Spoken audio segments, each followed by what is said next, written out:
Hello everyone, ఈ టిప్స్తో రోజు చేసుకునే పని సింపుల్ అయిపోతుంది. అలాగే అన్ని టిప్స్ కూడా కొత్త టిప్స్ మీకు చాలా అంటే చాలా బాగా యూస్ అవుతాయి. ఇంట్లో ఉన్న ఆడవాళ్ళకైనా స్కూల్కి వెళ్ళే పిల్లలకైనా ఈ టిప్స్ అన్నీ కూడా చాలా బాగా యూస్ అవుతాయండి. సో తప్పకుండా చూడండి. వీడియో నచ్చితే లైక్ చేయండి. అలాగే మన ప్రీవియస్ వీడియోస్ ఒక్కసారి చెక్ చేయండి. అందులో కంటెంట్ ఉంది. వీడియోస్ అన్నీ మీకు యూస్ఫుల్గా ఉన్నాయి అంటేనే మన ఛానల్ని సబ్స్క్రైబ్ చేసుకోండి. మీ అందరికీ ఉపయోగపడే ఫస్ట్ యూస్ఫుల్ టిప్, మనం దువ్వెనలు అనేవి రెగ్యులర్గా వాడుతూ ఉంటాం కదండి. సో హెయిర్కి ఏంటి అంటే ఇలా కూంబింగ్ చేసుకునేటప్పుడు మనకి హెయిర్కి ఉన్న డస్ట్ ఏదైనా ఉన్నా సరే మనకి ఈ దువ్వెనకి అలా ఉండిపోతూ ఉంటుంది. వీటిని మనం రెగ్యులర్గా క్లీన్ చేసే అంత టైం అయితే ఉండదు. సో 10 డేస్కి ఒక్కసారో 1 వీక్ ఒక్కసారి క్లీన్ చేస్తూ ఉంటాం కదా. సో దువ్వెనలకు మరీ ఎక్కువగా మురికి ఉంది, క్లీన్ చేసే టైం లేదు, ఆఫీస్కి వెళ్ళాలి లేదా డ్యూటీకి వెళ్ళాలి, అలాంటప్పుడు ఏంటి అంటే ఈ విధంగా ఇంట్లో ఎక్స్పైరీ డేట్ అయిపోయిన పౌడర్స్ అనేవి ఉంటూ ఉంటాయి కదా. సో పాండ్స్ పౌడర్ అవ్వచ్చు, ఎనీవన్ ఏ పౌడర్ అయినా సరే ఈ విధంగా దువ్వెనల పైన పౌడర్ని ఇలా స్ప్రెడ్ చేసుకోవాలి. ఇలా స్ప్రెడ్ చేసేసి ఇలా పనికిరాని యూజ్ చేయని టూత్ బ్రష్ ఉంటుంది కదండి. సో ఆ బ్రష్ తోటి ఈ విధంగా మనము రఫ్ చేసుకుంటే మురికి అంతా కూడా చూసారు కదా, దానంతట అదే చాలా ఈజీగా వచ్చేస్తుంది. తర్వాత మీరు క్లాత్తోనైనా తుడిచేయవచ్చు, లేదు అంటే మీరు షాంపూ వాటర్తో క్లీన్ చేసుకుంటే ఇంకా నీట్గా క్లీన్ అవుతుంది. హెయిర్ ఫాల్ అవ్వడానికి ఇది కూడా ఒక ముఖ్యమైన కారణమేనండి. సో అందుకోసం దువ్వెనని మనము 1 వీక్ ఒక్కసారి అయినా సరే తప్పకుండా క్లీన్ చేయాలి. వీలైనంత వరకు 3 డేస్కి ఒక్కసారి క్లీన్ చేస్తే ఇంకా బెటరు. నెక్స్ట్ మరొక యూస్ఫుల్ టిప్ అండి. ఇక్కడ నేను చూపిస్తుంది వచ్చి వైట్ కర్చీఫ్ అన్నమాట. స్కూల్కి వెళ్ళే పిల్లలు వైట్ యూనిఫామ్ వేసుకొని వెళ్ళా లేదా యూనిఫామ్ ఏదైనా వేసుకొని వెళ్ళా సరే ఒక్కొక్కసారి ఏంటి అంటే ఇంకు మరకలు పడిపోవడం, పెన్న గీతలు, స్కెచ్ మరకలు, పెన్సిల్ మరకలు, సో అంటే వాళ్ళ పెన్సిల్తో గీతలు గీసుకోవడం కానీ సో ఇలాంటివి చేస్తూ ఉంటారు కదా.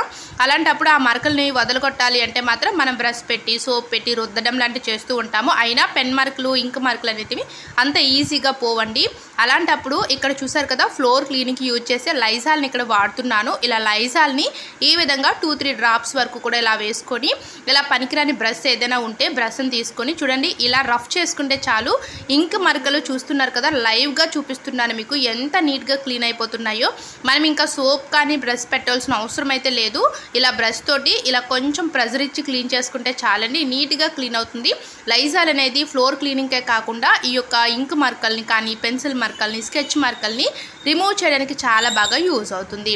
ఈ విధంగా బ్రష్తో మొత్తము కూడా క్లీన్ చేసుకొని ఇప్పుడు నార్మల్గా వాటర్ తోటి క్లీన్ చేసేసి ఇంకా డైరెక్ట్గా మనం ఆరబెట్టుకుంటే సరిపోతుంది. ఇంకా పెన్ మరకలు అనేవి మీకు అస్సలు కనిపించవు. ఇక్కడ నేను క్లీన్ చేసి కూడా చూపిస్తున్నాను చూడండి. నార్మల్ వాటర్తో క్లీన్ చేసుకుంటే సరిపోతుంది. ఇంకా మీకు లైజాల్ స్మెల్ వస్తుంది అన్న డౌట్ ఏమైనా ఉన్నదనుకోండి, అలాంటప్పుడు మీరు కొంచెము సోప్ ఏదైనా పెట్టేసి నార్మల్గా 2 చేతులతో కూడా ఇలా రఫ్ చేసేసి ఇంకా వాటర్లో పిండేసి డ్రై చేసుకుంటే సరిపోతుంది. మనకి ఇంకా ఎలాంటి స్మెల్ రాదు, ఆ పెన్ మార్కులు కూడా ఈజీగా రిమూవ్ అయిపోతాయి. ముఖ్యంగా స్కూల్కి వెళ్ళే పిల్లలకి ఇది చాలా బాగా యూజ్ అవుతుంది. ఆఫీస్కి వెళ్ళే వాళ్ళు కూడా వైట్ యూనిఫామ్ అంటే వైట్ షర్ట్స్ గట్టి వేసుకుంటూ వెళ్తారు కదా. సో అలాంటి వాళ్ళకి కూడా ఈ టిప్ చాలా బాగా యూజ్ అవుతుంది. సో ఒక్కసారి ట్రై చేయండి, ఎలా ఉంది, మీకు నచ్చిందా లేదా అనేది నాకు కామెంట్ సెక్షన్లో కామెంట్ చేయండి.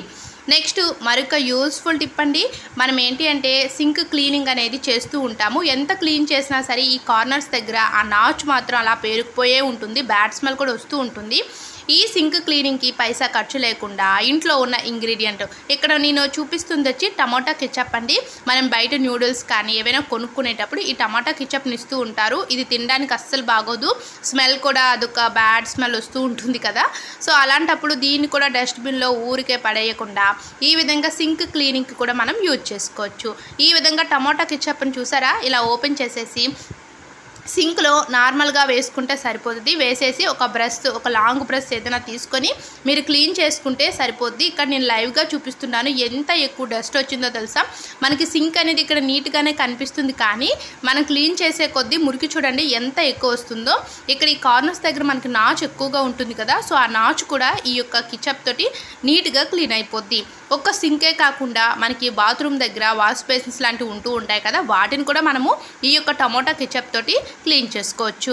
ఊరికే బయట పడేసే దాన్ని ఈ విధంగా రీయూజ్ చేసుకుంటే మనకి క్లీనింగ్ పర్పస్కి చాలా అంటే చాలా బాగా యూజ్ అవుతాయండి. ఇలాంటి బ్యూటిఫుల్ టిప్స్, ఇలాంటి టైం సేవ్ చేసే టిప్స్, మనీని సేవింగ్ చేసే టిప్స్ మన ఛానల్లో చాలా వీడియోస్ ఉన్నాయి, ఒక్కసారి చెక్ చేయండి. వీడియోస్ మీకు నచ్చితేనే మన ఛానల్ని సబ్స్క్రైబ్ చేసుకోండి. అలాగే చాలామంది వీడియోస్ చూస్తున్నారు వెళ్ళిపోతున్నారు కానీ లైక్ చేయడం లేదండి. మీరు లైక్ చేయడం వల్ల ఏంటి అంటే మన యొక్క వీడియోస్ని యూట్యూబ్ అనేది సజెస్ట్ చేస్తుంది. సో మరి కొంతమంది కూడా ఈ వీడియోస్ అనేది షేర్ అవుతాయి కాబట్టి ప్లీజ్ లైక్ చేయండి.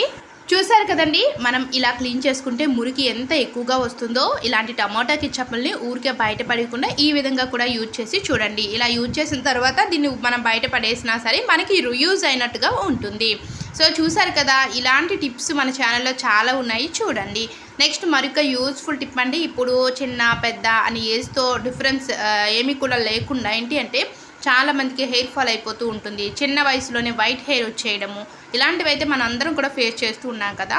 సో మనం రెగ్యులర్గా కాకపోయినా వీక్లీ వన్స్ అయినా సరే ఈ విధంగా పెరుగు ఇంట్లో ఉంటుంది కదా. సో పుల్లటి పెరుగు కానీ లేదా ప్యాకెట్ పెరుగు కానీ ఒక 2 స్పూన్స్ తీసుకొని, అలోవెరా జెల్ ఉంటుంది కదండి, మీరు డైరెక్ట్గా మొక్క నుండి తీసిందైనా తీసుకోవచ్చు. లేదు అంటే ఈ విధంగా మనకి అవైలబుల్గా ఉంటాయి కదా ట్యూబుల్లోన, ఇదైనా సరే ఒక 1 స్పూన్ వరకు కూడా అలోవెరా జెల్ని కొంచెం తీసుకొని ఈ రెండింటిని కూడా బాగా మిక్స్ చేసేసి మీరు హెడ్ బాత్ ఎప్పుడైతే చేయాలనుకుంటున్నారో హెడ్ బాత్ చేసే ముందు ఒక ½ అన్ అవర్ ముందు కూడా దీన్ని మనము అప్లై చేసుకోవాలి. హెయిర్ మొత్తము కూడా ఆ యొక్క స్కార్ఫ్ మొత్తానికి హెయిర్ చిగర్ బాగా అంతా కూడా టచ్ అయ్యేటట్టుగా అప్లై చేసేసుకొని ఇది క్రింద పడిపోకుండా హెయిర్ పైన ఉండేటట్టుగా ½ అన్ అవర్ పాటు ఇది బాగా డ్రై అయినంత వరకు అలానే ఉంచేసి హెడ్ బాత్ కనుక చేశారనుకోండి, వైట్ హెయిర్ రాకుండా మనం చాలా వరకు కూడా చూడొచ్చు. నెక్స్ట్ మరొకటి ఏంటి అంటే హెయిర్ ఫాల్ కూడా చాలా వరకు కంట్రోల్ చేయొచ్చండి. సో తప్పకుండా ట్రై చేయండి. ఈరోజు వీడియో అయితే ఇదేని. ఈ టిప్స్ అన్నింటిలో మీకు ఇది ఏది యూస్ఫుల్గా ఉందనేది కామెంట్ సెక్షన్లో కామెంట్ చేయండి. నెక్స్ట్ వీడియోలో కలుద్దాము. Thanks for watching. Subscribe my channel.